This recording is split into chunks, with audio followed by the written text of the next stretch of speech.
The topic today is simple. Who are the top 5 guards of the 2000-2001 season? Remember, if you like the video, like the video. Duh. If you want to say something, then comment below. And if you want to see more content, remember to subscribe. If you want to know my criteria, that'll be in the description below. And be sure to watch the video, obviously. And subscribe, once again, if you like the content. Number 5. Jason Kidd.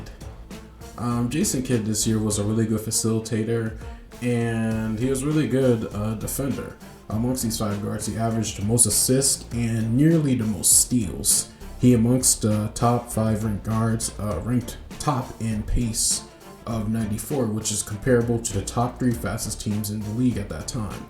Along with that, he had the lowest usage of these guards, almost doubling the assist percentage of the second ranked guard, along with having 20.8 points generated off an assist per game, which is also double the second ranked guard. His defense was stellar, definitely the best on this list, as he had the energy to give 100% each game on this end, and he was amazing at picking the pocket of ball handlers and intercepting bad passes. He was a reliable finisher at the rim, converting 63% of his 167 layups in the 77 games he played this season. However, the cons is Kidd is either average or just downright terrible at like almost everything else. He's definitely not a player you want to rely on for scoring, as he wasn't very skilled at being able to force the issue, nor was he even an efficient jump shooter. His jump shots had effective field goal percentage of 38, which is like -5 below the all NBA average, and he can't consistently create a shot in the mid-range, and it's just about average at like everything else. So yeah. Number 4, Vince Carter. Honestly, I'm just as surprised as you with Vince Carter really ending up here. Vince this year was an outstanding floor spacer. He ranked 2nd in jump shot effective field goal percentage. He was as well made great use of his athleticism to occasionally block shots. He made a ton of dunks and just dominated the paint overall. However, he is far from perfect. His facilitating this year was underwhelming. He could definitely create shots and make them at a respectable rate, but when he faced against greater defenses, he has a lot of trouble converting these shots, and it doesn't help that he was also not a very skilled or really consistent difficult shot maker. He surely made great use of his athleticism to tip in second chance points, and he can also dunk a lot, but he definitely didn't have the most ideal season in this area, as he only converted 45% of his layups while also making the least amount of layups of these 5 players on the list. For sure, his ability to dunk and to space the floor cover up some of his weaknesses in the regular season, but it doesn't mean that it will be enough against greater defenses when entering the playoffs.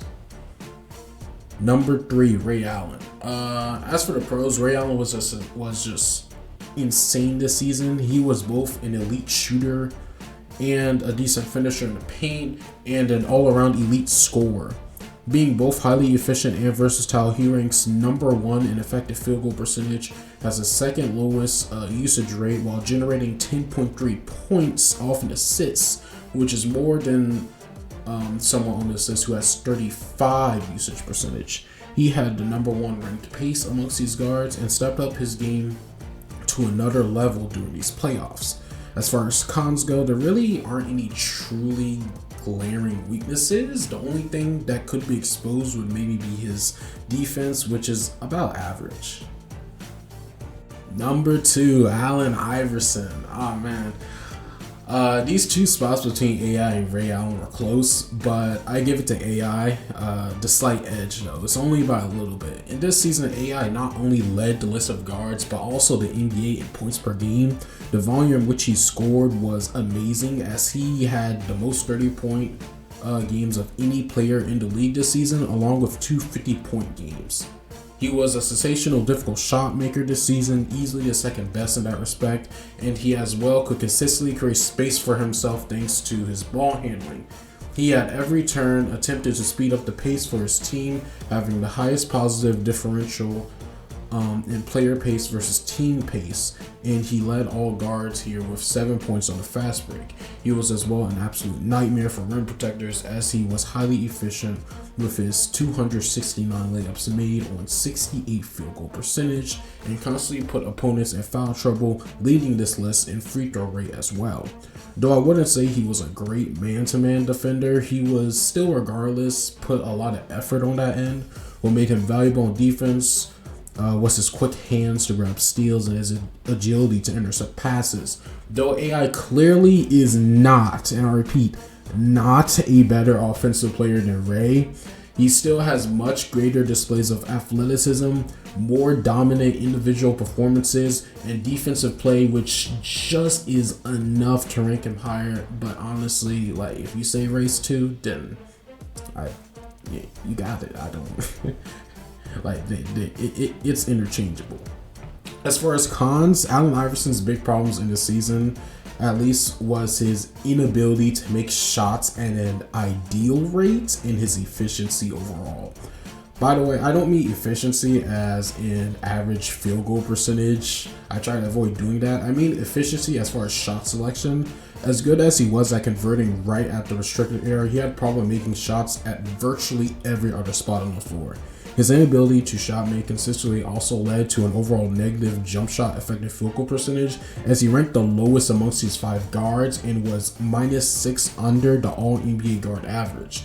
Not only that, but he also converted under 40% of his mid-range attempts, specifically only 38%, and shot in the restricted area at the non-restricted area at 28%. It only gets worse in the playoffs with teams being able to game plan and cut off his drives toward the rim. Allen Iverson was definitely a high volume scorer, but he definitely was not the most complete scorer on that list. The title for most complete scorer, and honestly most complete player, definitely goes to this number 1 spot. Number 1, Kobe Bryant. Out of everyone on this list, Kobe is clearly the most complete player. Kobe, for one, is the best all-around scorer. He was efficient, versatile, could score at a high volume, and could capitalize when his gravity either opened up a new spot on the floor for himself or his teammates. He is by far the best shot creator and difficult shot maker on this list. Seriously, the numbers speak for itself, as he converted 86% of his running jumpers. He was a great playmaker. Not only did he generate a healthy amount of points off the assists, with 10.8 off of making an assist with 10.8. He only ranked behind Jason Kidd in that respect, by the way, but he also did it while not even averaging definitively 1 bad pass per game, which is crazy. He was considered to be the typical floor spacer for all NBA guards during this time, and he clearly had the best post game out of all these guards on this list as well, converting 78% of his turnaround jumpers, along with shooting 46% in the paint non-restricted area during the regular season, then upping that percentage to 61% in the West playoffs. He could take over games and was his team's primary closer and was statistically the most clutch player. He led the entire league in PIE in the clutch, led the league by scoring 50% of his team's points in the clutch, while having a ridiculous 88% of his shots unassisted, while still converting these makes on an efficient 58 true shot percentage throughout the regular season. Not only that, but he just came off a year where he was ranked 5th in Defensive Player of the Year voting and 1st all-team defense. So let's be real, with all that I've discussed, I clearly believe Kobe should have been 1st team all-defensive over AI. Cons. The cons, though. Kobe at this time was arguably the league's most complete player, but he definitely still had his faults. Even though he was a resilient and pesky defender, he didn't offer much resistance once strong post players came in close into the paint. He didn't put as much pressure on ball handlers as he really could have on a consistent basis too. And though he rarely made bad passes, he still has a decent amount of turnovers, mainly due to his erratic drives to the rim. But yeah, that's the list. So I feel pretty confident in this, though I may go back and forth on AI and Ray Allen's spot. Everything on this list I believe is pretty solid. If you like the video, like the video. If you got something to say, comment below. And if you want to see more content like this, be sure to subscribe. Other than that, I've got nothing else to say. See y'all next time.